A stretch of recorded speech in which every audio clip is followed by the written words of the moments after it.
আসসালামু আলাইকুম। Tanvir agro YouTube চ্যানেলে আপনাদেরকে জানাচ্ছি আন্তরিক শুভেচ্ছা ও অভিনন্দন। আশা করি সবাই ভালো আছেন। আজকে বেগুন গাছের কি পরিচর্যা করবেন এবং কী সার প্রয়োগ করবেন এবং অধিক ফলন পেতে কী টিপস অবলম্বন করা দরকার সেই বিষয়ের উপর একটি ভিডিও তৈরি করতে যাচ্ছি। আশা করি সবাই পুরো ভিডিওটি দেখবেন এবং এর থেকে উপকৃত হবেন। তার আগে বলে নিতে চাচ্ছি, আমার এই ছোট চ্যানেলটিকে অবশ্যই লাইক, কমেন্ট এবং সাবস্ক্রাইব করে বেশি বেশি ভিডিও তৈরিতে উৎসাহ প্রদান করবেন। হ্যাঁ বন্ধুরা, বেগুন একটি 12 মাসি সবজি। আমরা অনেকেই টবে, ছাদ বাগানে এবং ছোট বাগানে মাটিতে বিভিন্নভাবে বেগুন চাষ করে থাকি। আপনারা জেনে অবাক হবেন, একটি বেগুন গাছ দীর্ঘদিন পর্যন্ত বেগুন দিতে পারে। তারই একটি উদাহরণ হচ্ছে আমার এই ছোট বাগানে আমি সবসময় 2-4টি বেগুন চারা রোপণ করে থাকি। এখনও বেশ কয়েকটি চারা রোপণ করেছি। এই চারাগুলোর বয়স 1 মাস এবং দেখতে পাচ্ছেন এই চারাগুলো কতটা সতেজ। বেগুন গাছে তেমন কোনো পরিচর্যা না করলেও রোগবালাই দমনে বিশেষ গুরুত্ব দিতে হয়। আপনারা দেখেন, আমার এই বেগুন এই গাছটি কত বড় হয়ে গেছে। দেখেন এখনও ফুল দিচ্ছে এবং প্রচুর ফল আসতেছে। দেখেন প্রচুর বেগুন, একবার গোড়ার থেকে বেগুন। এভাবে বাড়ির আশেপাশে 2-4টি গাছ রোপণ করলেই আপনাদের বাড়ির খাবার পরিমাণ বেগুন আপনারা এখান থেকে সংগ্রহ করতে পারবেন। আমার এখানে প্রায় 4টি গাছ আছে এবং 4টি বেগুন গাছে আমি প্রায় প্রতি সপ্তাহেই 1 থেকে 1.5 কেজি বেগুন সংগ্রহ করি। দেখেন একবারে গোড়া থেকে কত সুন্দর বেগুন হয়ে গেছে। এখানে দেখেন একটি বেগুন, এই গাছটিতে দেখেন বেগুন এবং ফুলও এসে গেছে।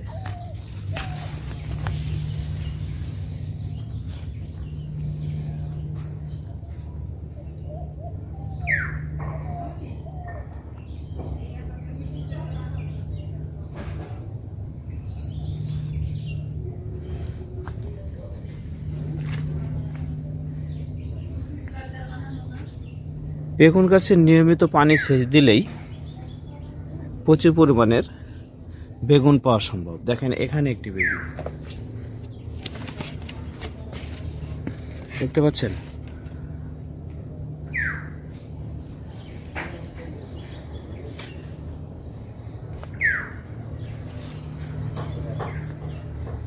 একটি বেগুন গাছ প্রায় 2.5 থেকে 3 মাস আপনাকে ফল দেবে।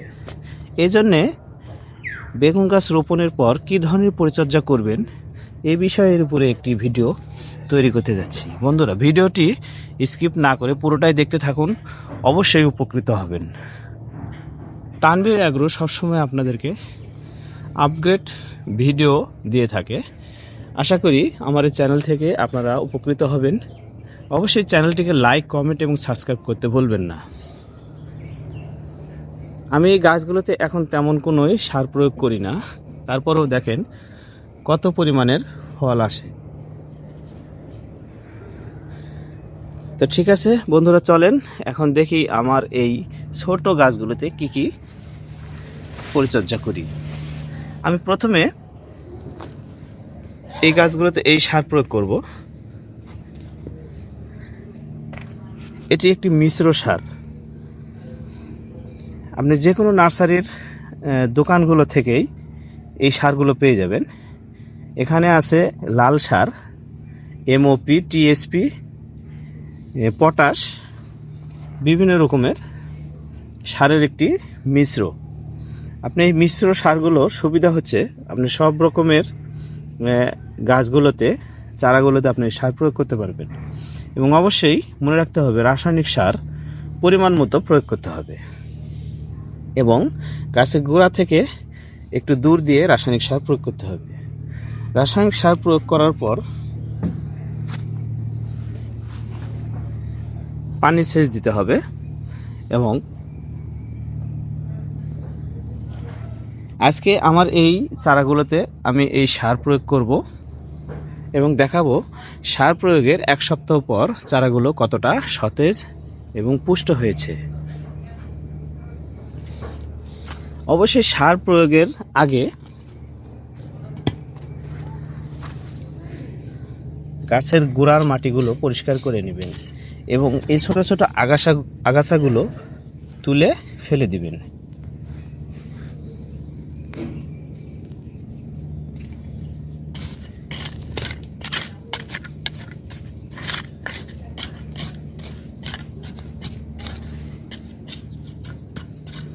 বেগুন গাছের গোড়ার যে বয়স্ক পাতাগুলো এগুলো কেটে দিবেন।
এভাবে বেগুন গাছের গোড়ার মাটিগুলো একটু দূর থেকে সরিয়ে নিয়ে তারপরে 100 গ্রাম পরিমাণ এই সার প্রয়োগ করতে হবে।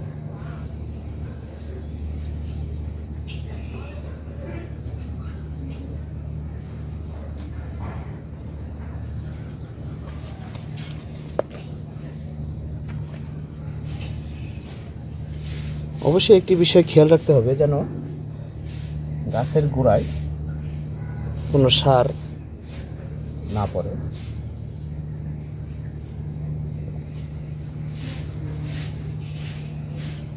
তারপরে মাটি দিয়ে সারগুলো ঢেকে দিতে হবে।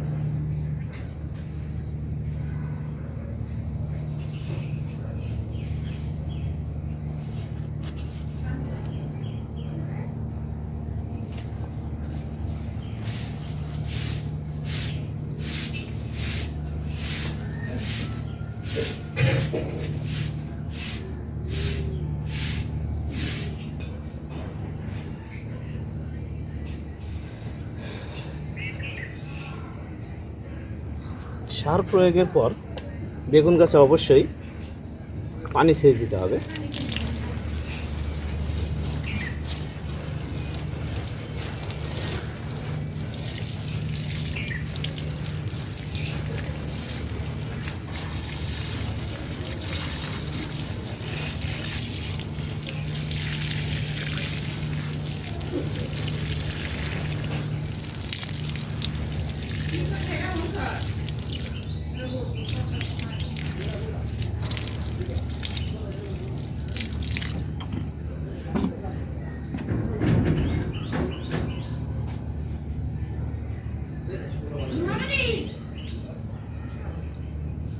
একটি বেগুন গাছ থেকে দীর্ঘদিন অধিক পরিমাণের ফল পেতে হলে অবশ্যই 15 দিন পর পর সার প্রয়োগ এবং কীটনাশক প্রয়োগ করা প্রয়োজন। কেননা বেগুন গাছে প্রচুর পরিমাণে রোগবালাই আক্রমণ হয় এবং কোন সময় কী কীটনাশক প্রয়োগ করা দরকার সেটি অবশ্যই জেনে নেবেন এবং সঠিকভাবে প্রয়োগ করবেন। বেগুন চাষ করে উপকৃত হন এবং বেগুন গাছের সঠিক পরিচর্যা করে বেশি বেশি ফলন পান, এই প্রত্যাশায় আজকের মতো বিদায় নিচ্ছি। আসসালামু আলাইকুম, ধন্যবাদ।